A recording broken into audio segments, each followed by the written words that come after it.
I was rinsing my coffee mug when my phone lit up. It was Chelsea. I hesitated for a moment. Ever since she married my brother Nathan, her name on my screen had been more of a warning than a welcome. Still, I answered. Her voice was sweet, syrupy almost, but underneath it was something cold. Isabel, she said, dragging out the syllables like they amused her.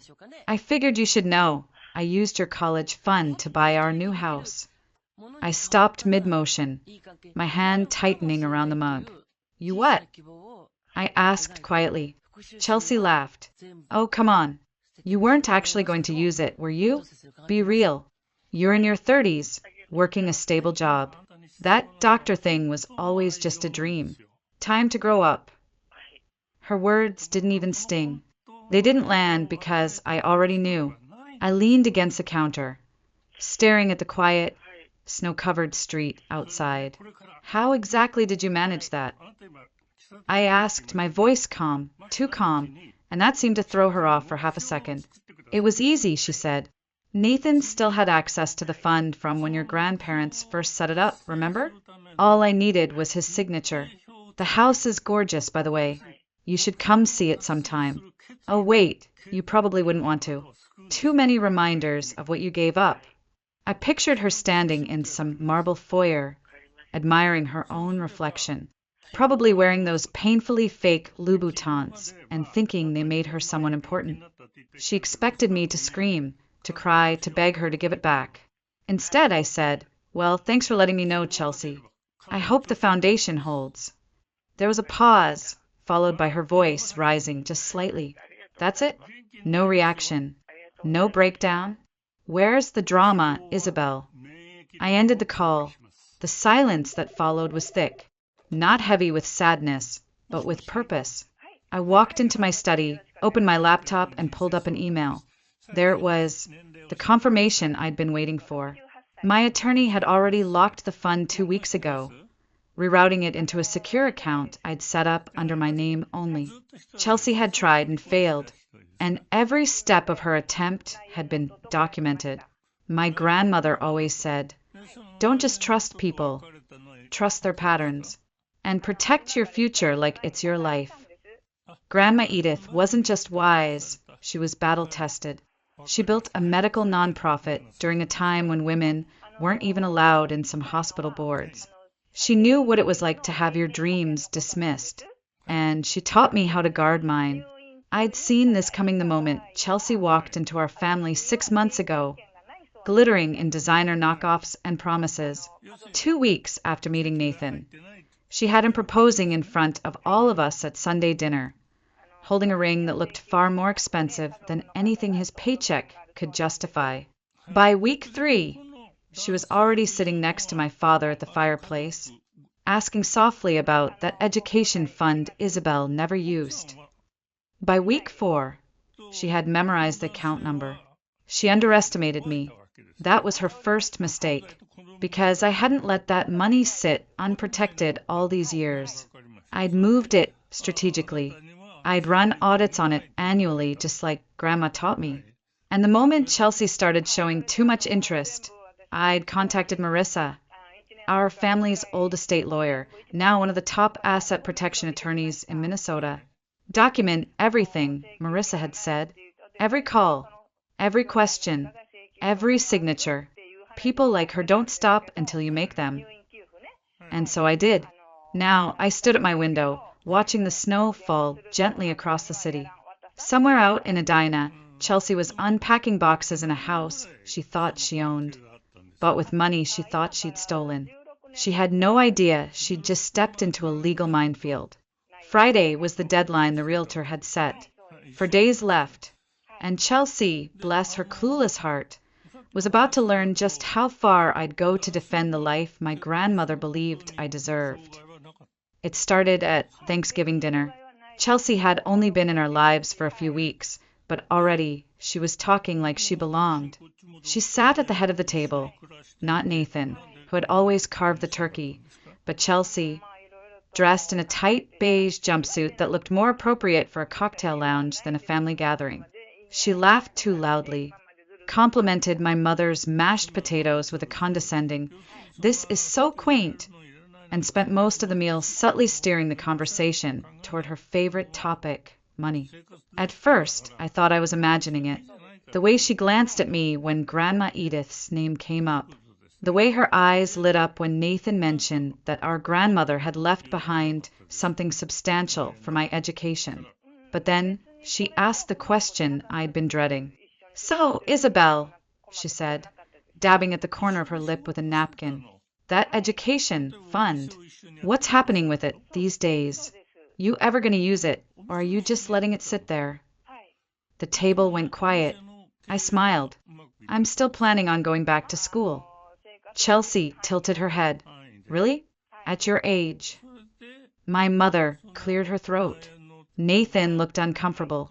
I didn't flinch. "Really," I said. "My age is perfect for focus." Chelsea laughed like it was a joke, but her eyes didn't smile. That night, I pulled out the old file folder labeled Trust Fund Documents. My grandmother had started the fund when I was 13, with the expressed intent that it was only to be used for medical school. She'd left me detailed instructions, which banks were trustworthy, who to call if anything felt off, where to find the passwords she'd encoded in her letters.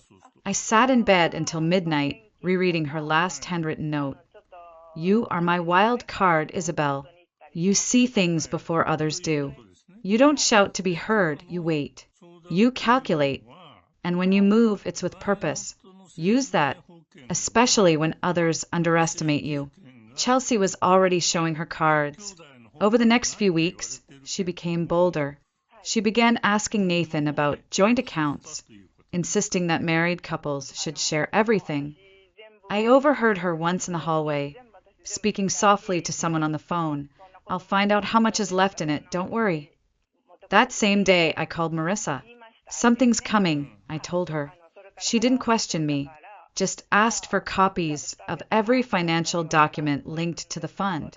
Within 48 hours, she had flagged 2 login attempts from a device not registered under my name. One from Chelsea's IP address, the other from Nathan's office.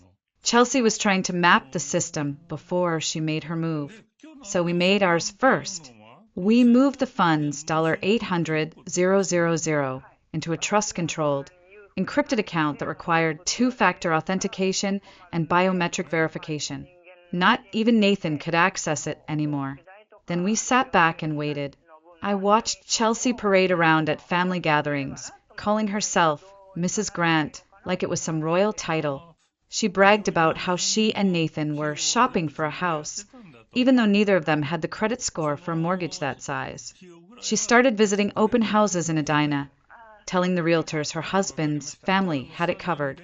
It was like watching a bird build a nest out of stolen string. But I said nothing. Every time she leaned across the table and smirked at me, thinking she was winning, I thought about Grandma Edith, about how she'd taught me not to fight fire with fire. "Let them think they're clever," she'd said once. "The smarter ones never need to yell. They just turn the lock behind them and let the fools walk into the trap." Chelsea was already halfway in. Thursday morning, 7:18 a.m. My phone buzzed with a string of messages. "Chelsea, the wire didn't go through. Did you change something?" "Chelsea, Isabel, be reasonable." "Chelsea, the bank said there's an issue. You need to call them." "Chelsea, we need that money today." I took another sip of coffee, watching the snow collect in soft layers on the windowsill. I didn't respond. I didn't even flinch. Let her spiral. Let the silence answer for me. At 8:02, Nathan chimed in. His tone was softer, apologetic. "Nathan, hey I know it's a lot to ask, but you've got a great job, right? You're stable. Amanda and I, we just need this house. It's for our future. Family helps family, right? Family helps family." I stared at those words for a long time. Where was that sentiment when Grandma Edith was in hospice and I was the only one taking care of her every weekend? Where was that loyalty when I was juggling 2 jobs to save the trust fund from bad investments after the market crashed. I never asked them for help, never even hinted. I protected that fund like it was a living thing because to me it was hope. It was my second chance. It was the only part of me I hadn't sacrificed for other people's comfort. I typed out a response, then deleted it. Let them figure it out on their own. Instead, I opened my email. There it was, a confirmation from the University of Minnesota Medical School. Interview scheduled. Wednesday, 10 a.m. I had already completed my prerequisite courses online over the past 4 years. Late at night, after work, after everyone else in my life had stopped believing I would ever go back, I whispered it aloud to myself, just to hear it in the air. Dr. Isabel Grant. Chelsea thought she'd shut a door. She had no idea she'd just slammed herself inside one. The best part was that she had no clue what was coming. She still believed she could pressure me, manipulate Nathan, bully her way into my future. She thought my silence was weakness. She thought I was too soft, too quiet, too polite to fight back. But that wasn't silence. That was strategy. Marissa had already compiled a full packet. Timestamps of unauthorized login attempts, audio recordings of Chelsea impersonating me on calls to the bank, even a preliminary handwriting analysis proving Nathan's signature on the forged transfer request didn't match any of his known documents. All we had to do now was wait. Friday was the deadline the realtor had set. They were supposed to close on the house at noon. Chelsea was expecting a transfer of $800,000 to land in her escrow account. Instead, she'd be receiving a cease and desist letter and possibly a subpoena. I stood up and opened the blinds. Below me, the city of Minneapolis was beginning to stir, commuters trudging through snowbanks, steam rising from manhole covers, headlights glowing in the fog. Life was moving forward, and so was I. Chelsea could have left me alone. She could have respected my boundaries. She could have asked, but she didn't. She saw something I had, something valuable, something she didn't earn, and instead of building something of her own, she decided to steal mine. Now all that was left was to let her fall into the very hole she dug. Friday, 11:41 a.m. The sky over Edina was a flat, iron gray sheet. Snow clung to the edges of driveways like old regrets, refusing to melt. I parked across the street from Nathan and Chelsea's new dream house and sat for a moment watching the front door. It was wide open. They were expecting money. Instead, they were getting me. Inside, the place looked like a showroom, cold, curated hollow. Marble floors, crystal light fixtures, an oversized mirror that took up half the foyer wall. Chelsea stood in front of it, checking her reflection with a shaky hand. Nathan sat on the edge of their new sectional, bouncing one leg, chewing the inside of his cheek. When they saw me, they both stood. "Isabel," Nathan said, relief flashing across his face. "Thank God. There's been a problem with the transfer." "There hasn't," I cut in. I walked past them, straight to the kitchen island, and opened my laptop. You just never had access. Chelsea folded her arms. "What are you doing?" I turned the screen to face them and clicked open the file Marissa had labeled Attempted Fraud Grant Trust. The first page displayed 2 signature comparisons, one authentic, one doctored. Nathan squinted. "What is this?" I looked at him. "That's not your signature. That's hers." Chelsea scoffed. "You're insane." "The bank's fraud team disagrees," I said calmly. "They flagged it instantly. And they recorded a call placed from your number. Chelsea, one where you pretended to be me. VoicePrint software caught the discrepancy." She went pale. Nathan stepped forward, looking from the screen to her, then back. "Wait, what is this?" "I'll explain," she snapped. "No," I said, my voice sharper now. "You won't, because we're just getting started." I flipped to the next document, a credit report Marissa had pulled. 3 maxed-out credit cards, 2 personal loans, $18,000 in withdrawals from the Golden Palace Casino in the last 2 months. That's where the money was really going, wasn't it, Chelsea? Not to your dream house. Not to our future. Just your next bet. Chelsea's eyes darted. You had no right to look into my finances. You had no right to forge my brother's name, I snapped. You had no right to touch a single cent of what my grandmother left behind. Nathan turned to her, his voice small. Chelsea, is this true? It's not what you think, she said quickly. I had a system. I was going to win it all back. I just needed a boost.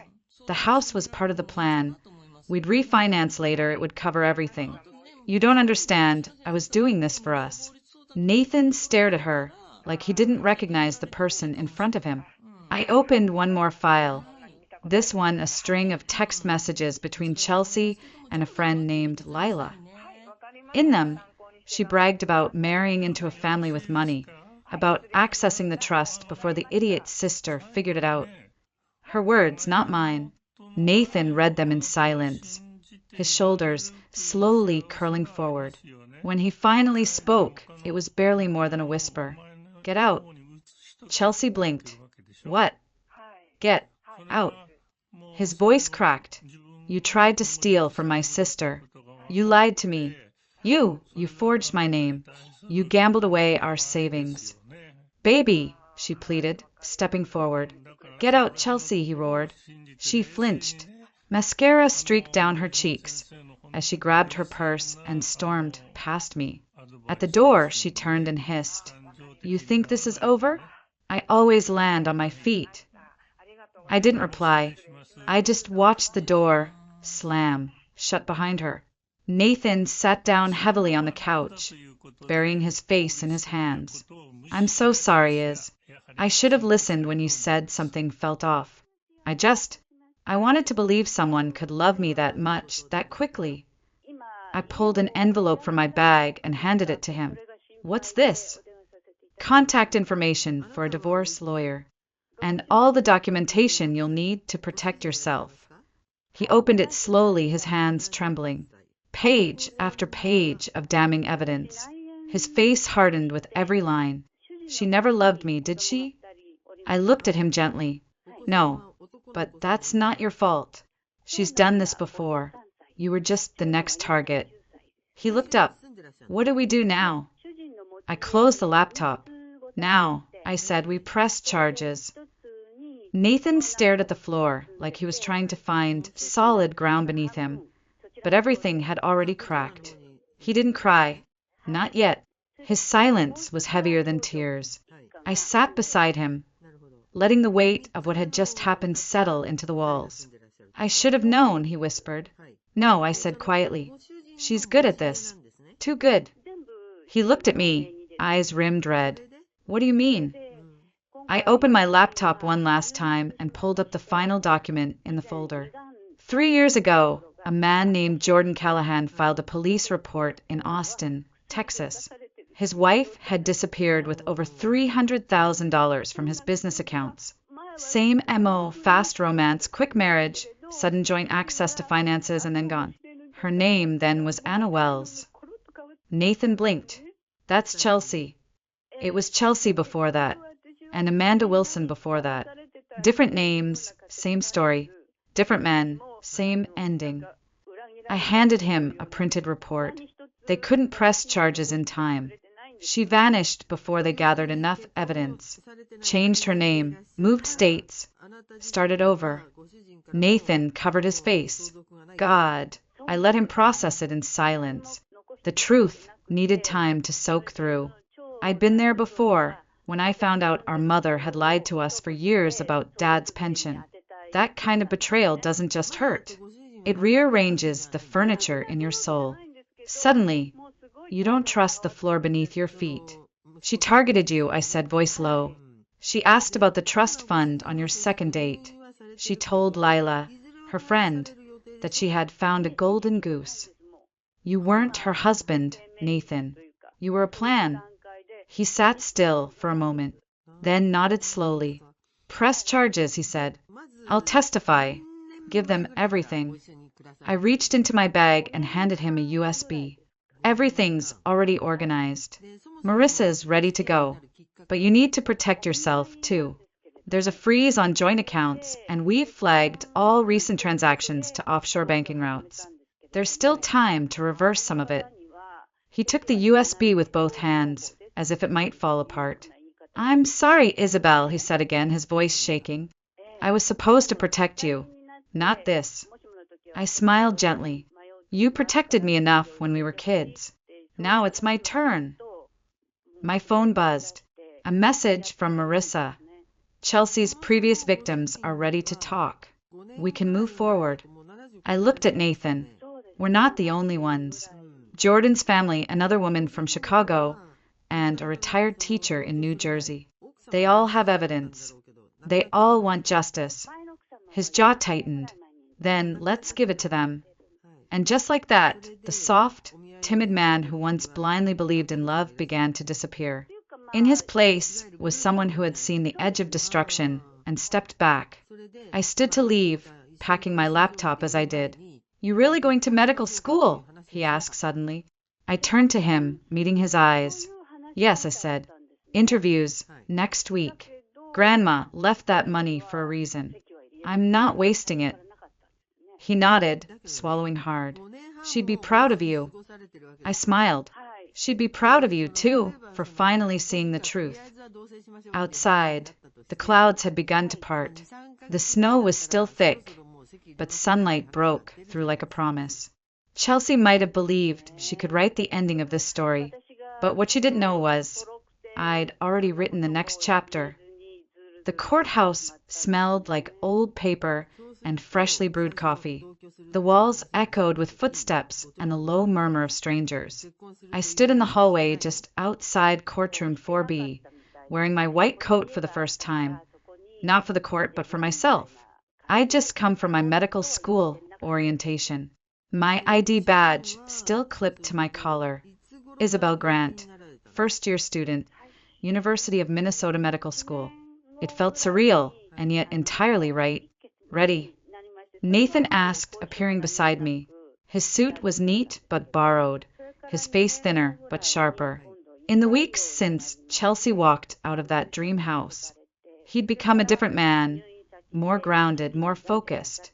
The shadows under his eyes were still there, but they were no longer from denial. They were from resolve. I am said. We stepped into the courtroom together, and it took my breath away. There weren't just two of us. There were five. 5 victims. 5 families. All seated in the same pews. All with thick folders and tired eyes.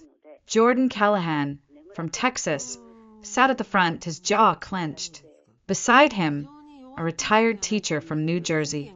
Behind her, a woman who used to be a nurse, until Chelsea had drained her savings account and vanished. Each of them had a story. Each of them thought they were alone. Until now, Chelsea was brought in by 2 officers, shackled at the wrists. Gone was the curated glamour. No designer heels, no false lashes, no smug smile. Her hair was flat, her jumpsuit beige. Her eyes flicked around the courtroom and stopped when she saw the others. She hadn't expected them. She hadn't expected us. Her jaw tightened. That flicker of recognition in her eyes. It wasn't fear. It was calculation. She was already trying to pivot her story to find an angle. It was too late. The judge entered. The clerk called the case. The courtroom settled. Marissa stood to speak first. Calm, precise, relentless. She laid out the pattern. For different aliases, for stolen identities, nearly $1 million across 5 states. Bank statements, forged documents, voicemails, witness testimony. When it was Nathan's turn, he walked to the stand slowly, deliberately. His voice cracked once, but he never looked away from Chelsea. She made me believe I'd found something real, he said.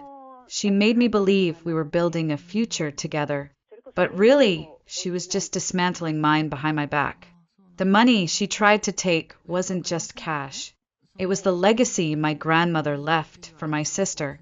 It was years of sacrifice. It was a future in medicine. Chelsea didn't just steal money. She tried to steal hope. I squeezed his hand when he returned. He sat with a quiet strength I hadn't seen in years. Then it was my turn. I stood and faced the judge. My grandmother raised me to protect what matters, not with aggression, but with intelligence. She left that fund for a reason, and I guarded it because I believed in the dream she had for me. Chelsea tried to steal that, not because she needed it, but because she thought I wouldn't notice. Today isn't about revenge. It's about making sure she never gets to do this to anyone else again. The judge was silent for a moment. Then he read the verdict. Chelsea Monroe, also known as Anna Wells, Amanda Wilson, and Amy Walker, this court finds you guilty on all counts: fraud, identity theft, conspiracy to defraud, and attempted grand larceny. You are hereby sentenced to 5 years in state prison, with restitution to be paid to all named victims. No possibility of parole. Chelsea's mask cracked. As the bailiff stepped toward her, she turned toward me, venom in her voice. You think this changes anything? You're not a doctor. You're a pathetic little accountant playing dress-up. You'll fail. You'll break. I'll be out before you finish your first year. I met her eyes. I didn't blink. Actually, I said quietly, I start next month. And thanks to you, I've never been more sure of who I am. She laughed bitterly, but it had no teeth. They led her away, her shoulders squared like she still believed she had a final card to play. She didn't. Nathan looked at me as the room emptied. I found the ring, he said. The one I spent 3 months' salary on. It's fake, just like everything else about her. I took a deep breath. Sell it, I told him. Use the money to start over. Turn one more piece of her lies into something useful. He paused, then reached into his pocket and handed it to me. No, he said. I want you to have it. Sell it. Add it to your fund. Use it for something real. That evening, I sat at my desk in my apartment in Minneapolis, the city lights twinkling beyond the window like quiet witnesses to everything that had happened. My white coat was draped over the back of the chair. On the desk, 3 things sat side by side: the acceptance letter from medical school, the latest bank statement from my secured education fund, and the ring. It glinted under the desk lamp, gaudy and hollow. Chelsea's final illusion. A piece of glass she'd passed off as love. I picked it up, turned it slowly in my fingers, and smiled. It would go to a local scholarship foundation in Grandma's name. Let one of her lies become someone else's beginning. My phone buzzed. It was Nathan. Thank you for not giving up on me, for protecting what matters, for showing me the truth, even when I didn't want to see it. I typed back, we protect each other. Always. He'd filed for divorce the day after the verdict. The process had moved quickly. Chelsea's prior frauds had left a trail too wide to hide. With her conviction, everything she'd built on deception began to crumble. The bank froze her remaining assets. Her aliases were flagged in every national system, and the families she'd hurt were no longer alone. Justice didn't erase the damage, but it marked a beginning. The next morning, I stood in front of my bathroom mirror, adjusting my white coat. For once, I didn't see the tired accountant who'd spent a decade sacrificing, waiting, second-guessing. I saw someone ready, someone unshakable. Dr. Isabel Grant, student, survivor, and granddaughter of the woman who taught me that silence doesn't mean surrender, and that kindness doesn't mean weakness. Nathan was already waiting at the courthouse entrance. His posture straighter now, his eyes clearer. You sure you want to do this? He asked. I'm not here for her, I said. I'm here for me, and for everyone who thought their voice wouldn't matter. Inside, we weren't alone. The courtroom was packed. The other families were there, too. Chelsea sat in her orange jumpsuit, face blank now, drained of that smug superiority. But when the evidence replayed, when each voice told the same story, of trust broken, of lives unraveled, her composure cracked. She wasn't special, she wasn't untouchable, and she wasn't going to do this again. The judge's final order was clear: 5 years, no early release, restitution, public record across all states. Her freedom ended where our stories began. As we stepped outside, the winter sun peeked through the clouds. Nathan turned to me. "So, doctor?" "Not yet," I said, "but I'm on my way." He smiled. For the first time in a long time, it reached his eyes. She'd be proud, you know. Grandma. I looked up, letting the cold wind sting my face, letting the memory of Edith Grant settle in my chest like fire. She would, I said, not just because I fought back, but because I didn't let her legacy die in silence. Because sometimes the best revenge isn't destroying someone who tried to break you. It's becoming everything they said you couldn't be. And I would become it all. Not in spite of Chelsea, but because of her.